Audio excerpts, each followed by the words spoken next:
ವಿಶ್ವ ಕನ್ನಡಿಗರ ಬಗ್ಗೆ ಅಲ್ಲಿ ಅಮೆರಿಕದ ಕನ್ನಡಿಗರು ಯಾವಾಗಲೂ ಕನ್ನಡವನ್ನು ತುಂಬ ಗೌರವಯುತವಾಗಿ ಪ್ರೀತಿಯುತವಾಗಿ ನಡೆಸ್ಕೊತಾರೆ. ಮತ್ತೊಂದು ವೇದಿಕೆ ಇದು ಒಂದು ಹೆಮ್ಮೆಯಾದಂಥ ವಿಚಾರ ಏನಂದರೆ ಇವತ್ತು ಲೆಜೆಂಡ್ಸ್ ಜೊತೆ ಪಕ್ಕ ಕೂತ್ಕೊಂಡು ಅವ್ರನ್ನೆಲ್ಲ ಟಿ ವಿಯಲ್ಲಿ ನೋಡಿ ನಾವು ಹುಟ್ಟಕ್ಕಿಂತ ಮುಂಚೆಯಿಂದನೂ ಅವ್ರ ಕಾಂಟ್ರಿಬ್ಯೂಷನ್ ಇದೆ. ಇವತ್ತು ಅವ್ರು ಪಕ್ಕ ಕೂತ್ಕೊಂಡು ಒಂದು ಸಮಾರಂಭದ ಬಗ್ಗೆ ನಾನು ಡಿಸ್ಕಸ್ ಮಾಡ್ತಾ ಇದ್ದೀನಿ ಅಂದರೆ ನಾನು ಪುಣ್ಯ ಅಂತ ಭಾವಿಸ್ತೀನಿ.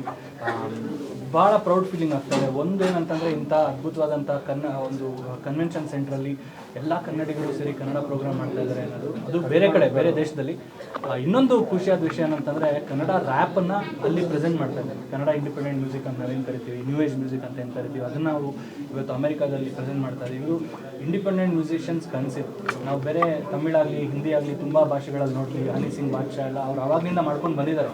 ಇವಾಗ ಕನ್ನಡಿಗರಾಗಿ ಕನ್ನಡ ಆರ್ಟಿಸ್ಟ್ಗಳಾಗಿ ಇವಾಗ ನಮ್ಮದೊಂದು ಸರ್ತಿ ಪ್ರೆಸೆಂಟ್ ಮಾಡಿರ್ತಾರ. ಸೊ ಭಾಳ ಹೆಮ್ಮೆ ಅನಿಸ್ತಾ ಇದೆ. ನಾವಿಕಾದಲ್ಲಿ ಕನ್ನಡ ರ್ಯಾಪ್ ಶೋ ಆಗ್ತಾರೆ, Kannada new age music concert ಆಗ್ತಾರೆ. Thanks to the entire team of Navika.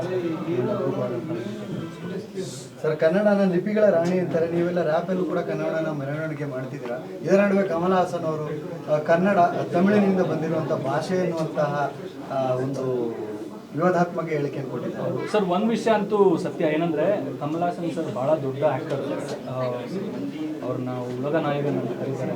ನಾವು ಅವ್ರ ಬಗ್ಗೆ ಮಾತಾಡೋದು ತುಂಬ ತಪ್ಪಾದಂಥ ವಿಷಯ.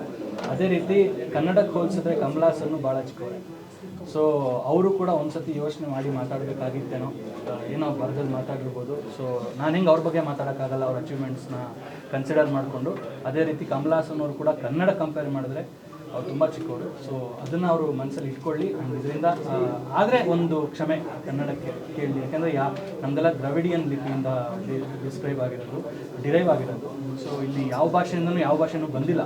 ಕನ್ನಡಕ್ಕೆ ಅದರದೇ ಆದಂಥ ಪ್ರಾಮುಖ್ಯತೆ ಇದೆ. ಆ್ಯಂಡ್ ಕನ್ನಡದಿಂದ ಯಾರು ಏನಂದರೆ ಕನ್ನಡನ ಬೆಳೆಸ್ತೀನಿ ಇಲ್ಲ ಕನ್ನಡನ ಅದು ಮಾಡ್ತೀನಿ ಇದು ಮಾಡ್ತೀನಿ ಅಂತ ಹೇಳೋದಕ್ಕಿಂತ ಕನ್ನಡದಿಂದ ನಾವೆಲ್ಲ ಉದ್ಧಾರ ಆಗಿದ್ದೀವಿ ಅಂತ ಹೇಳೋದಕ್ಕೆ ಇಷ್ಟಪಡ್ತೀನಿ. ಅದೇ ರೀತಿ ಅವರು ಕೂಡ ಮುಂದೆ ಬನ್ನಿ, ಇನ್ನೂ ಮುಂದೆ ಬನ್ನಿ ಅಂತ ಹಾಡುಗಳನ್ನ ಮಾಡಿ ಇಲ್ಲೂ ಕೂಡ ಆ್ಯಕ್ಟ್ ಮಾಡಿದ್ದಾರೆ.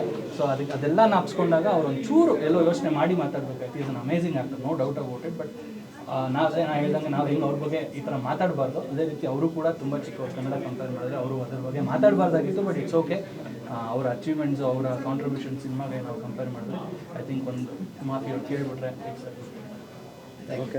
ವಿಶ್ವ ಕನ್ನಡಿಗರ ಬಗ್ಗೆ ಅಲ್ಲಿ ಅಮೆರಿಕದ ಕನ್ನಡಿಗರು ಯಾವಾಗಲೂ ಕನ್ನಡವನ್ನು ತುಂಬ ಗೌರವಯುತವಾಗಿ ಪ್ರೀತಿಯುತವಾಗಿ ನಡೆಸ್ಕೊತಾರೆ. ಮತ್ತೊಂದು ವೇದಿಕೆ ಇದು ಒಂದು ಹೆಮ್ಮೆಯಾದಂಥ ವಿಚಾರ ಏನಂದರೆ ಇವತ್ತು ಲೆಜೆಂಡ್ಸ್ ಜೊತೆ ಪಕ್ಕ ಕೂತ್ಕೊಂಡು ಅವ್ರನ್ನೆಲ್ಲ ಟಿ ವಿಯಲ್ಲಿ ನೋಡಿ ನಾವು ಹುಟ್ಟಕ್ಕಿಂತ ಮುಂಚೆಯಿಂದನೂ ಅವ್ರ ಕಾಂಟ್ರಿಬ್ಯೂಷನ್ ಇದೆ. ಇವತ್ತು ಅವ್ರು ಪಕ್ಕ ಕೂತ್ಕೊಂಡು ಒಂದು ಸಮಾರಂಭದ ಬಗ್ಗೆ ನಾನು ಡಿಸ್ಕಸ್ ಮಾಡ್ತಾ ಇದ್ದೀನಿ ಅಂದರೆ ನಾನು ಪುಣ್ಯ ಅಂತ ಭಾವಿಸ್ತೀನಿ. ಭಾಳ ಪ್ರೌಡ್ ಫೀಲಿಂಗ್ ಆಗ್ತದೆ. ಒಂದು ಏನಂತಂದರೆ ಇಂಥ ಅದ್ಭುತವಾದಂಥ ಒಂದು ಕನ್ವೆನ್ಷನ್ ಸೆಂಟ್ರಲ್ಲಿ ಎಲ್ಲ ಕನ್ನಡಿಗರು ಸೇರಿ ಕನ್ನಡ ಪ್ರೋಗ್ರಾಮ್ ಮಾಡ್ತಾ ಇದ್ದಾರೆ ಅನ್ನೋದು, ಅದು ಬೇರೆ ಕಡೆ ಬೇರೆ ದೇಶದಲ್ಲಿ. ಇನ್ನೊಂದು ಖುಷಿಯಾದ ವಿಷಯ ಏನಂತಂದರೆ ಕನ್ನಡ ರ್ಯಾಪನ್ನು ಅಲ್ಲಿ ಪ್ರೆಸೆಂಟ್ ಮಾಡ್ತಾ ಇದ್ದಾರೆ. ಕನ್ನಡ ಇಂಡಿಪೆಂಡೆಂಟ್ ಮ್ಯೂಸಿಕ್ ಅಂತ ನಾವೇನು ಕರಿತೀವಿ, ನ್ಯೂ ಏಜ್ ಮ್ಯೂಸಿಕ್ ಅಂತ ಏನು ಕರಿತೀವಿ, ಅದನ್ನು ನಾವು ಇವತ್ತು ಅಮೆರಿಕಾದಲ್ಲಿ ಪ್ರೆಸೆಂಟ್ ಮಾಡ್ತಾ ಇದ್ದೀವಿ. ಇವರು ಇಂಡಿಪೆಂಡೆಂಟ್ ಮ್ಯೂಸಿಷಿಯನ್ಸ್ ಕನ್ಸಿಪ್ಟ್ ನಾವು ಬೇರೆ ತಮಿಳಾಗಲಿ ಹಿಂದಿ ಆಗಲಿ ತುಂಬ ಭಾಷೆಗಳಲ್ಲಿ ನೋಡ್ತೀವಿ. ಹನಿ ಸಿಂಗ್ ಬಾದ್ಶಾ ಎಲ್ಲ ಅವ್ರು ಆವಾಗಲಿಂದ ಮಾಡ್ಕೊಂಡು ಬಂದಿದ್ದಾರೆ. ಇವಾಗ ಕನ್ನಡಿಗರಾಗಿ ಕನ್ನಡ ಆರ್ಟಿಸ್ಟ್ಗಳಾಗಿ ಇವಾಗ ನಮ್ಮದೊಂದು ಸರ್ತಿ ಪ್ರೆಸೆಂಟ್ ಮಾಡಿರ್ತಾರ. ಸೊ ಭಾಳ ಹೆಮ್ಮೆ ಅನಿಸ್ತಾ ಇದೆ. ನಾವಿಕಾದಲ್ಲಿ ಕನ್ನಡ ರ್ಯಾಪ್ ಶೋ ಆಗ್ತಾರೆ, Kannada new age music concert ಆಗ್ತಾರೆ. Thanks to the entire team of Navika.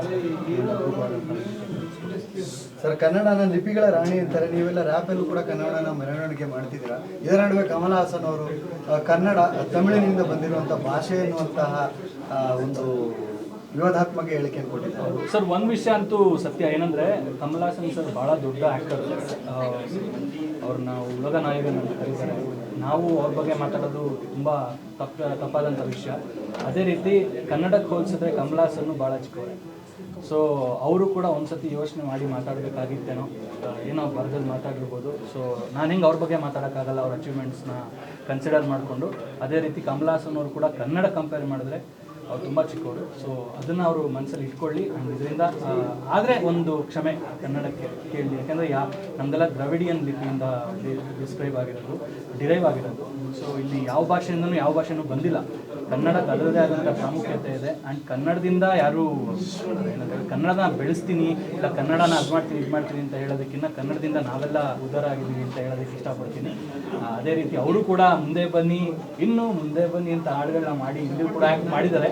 So ಅದೆಲ್ಲ ನಾಪ್ಸ್ಕೊಂಡಾಗ ಅವ್ರು ಒಂಚೂರು ಎಲ್ಲೋ ಯೋಚನೆ ಮಾಡಿ ಮಾತಾಡಬೇಕಾಯ್ತು. ಇದನ್ನು ಅಮೇಝಿಂಗ್ ಆಗ್ತದೆ, no doubt about it. But ನಾವು ಹೇಳ್ದಂಗೆ ನಾವು ಹೆಂಗೆ ಅವ್ರ ಬಗ್ಗೆ ಈ ಥರ ಮಾತಾಡಬಾರ್ದು, ಅದೇ ರೀತಿ ಅವರು ಕೂಡ ತುಂಬ ಚಿಕ್ಕವ್ರು ಕನ್ನಡ ಕಂಪೇರ್ ಮಾಡಿದ್ರೆ ಅವರು ಅದ್ರ ಬಗ್ಗೆ ಮಾತಾಡಬಾರ್ದಾಗಿತ್ತು. ಬಟ್ ಇಟ್ಸ್ ಓಕೆ, ಅವರ ಅಚೀವ್ಮೆಂಟ್ಸು ಅವರ ಕಾಂಟ್ರಿಬ್ಯೂಷನ್ ಸಿನಿಮಾಗೆ ನಾವು ಕಂಪೇರ್ ಮಾಡಿದ್ರೆ ಐ ಥಿಂಕ್ ಒಂದು ಮಾಫಿ ಅವ್ರು ಕೇಳಿಬಿಟ್ರೆ ಓಕೆ. ಪ್ರತಿಧ್ವನಿ ಯೂಟ್ಯೂಬ್ ಚಾನೆಲ್ ಸಬ್ಸ್ಕ್ರೈಬ್ ಮಾಡಿ, ಬೆಲ್ ಐಕಾನ್ ಕ್ಲಿಕ್ ಮಾಡಿ.